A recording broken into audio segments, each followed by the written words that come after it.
see that for the most part? Yeah. All right. Here's how sentencing works in North Carolina. On the left side, you'll see there's a column with the letters A, B1, B2, C, D, E. All felonies in North Carolina are ranked in what we call class of felony. A being murder, it goes all the way down to I at the bottom, which is like possession of more than 1.5 ounces of cocaine, or of marijuana. Everything falls into one of those categories. So you take the class of crime that they're charged with, and then across the top is the record level for the defendant, which is based on how many prior convictions they had. You get points based on what you were convicted of. So then you figure out what block the person falls into. Then let me go down here.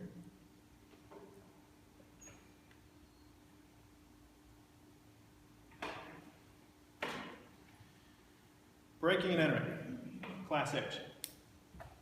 So you have somebody that's convicted or charged and convicted, because they got to be convicted by the time you get to sentencing. So they're convicted of breaking and entering.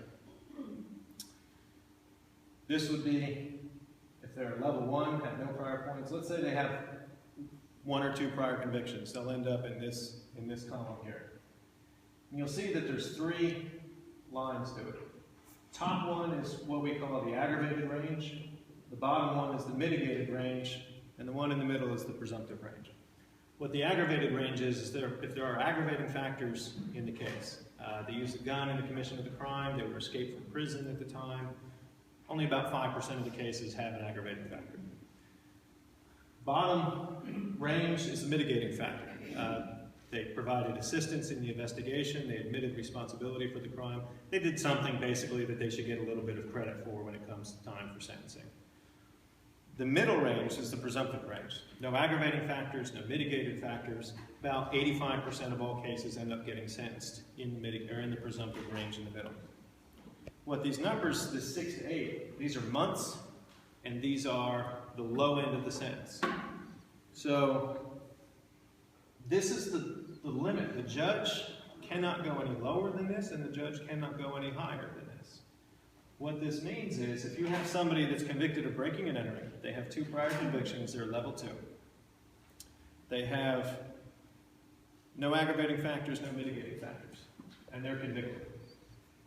The judge can only sentence them to a sentence of 6 to 17 months, 7 to 18 months, or 8 to 19 months. Let's say the judge sentences them to low end of the presumptive range, 6 to 17 months. That's where most of the judges' sentences, the low end of the presumptive. What that means is the day that person shows up at prison, their release date is 17 months later.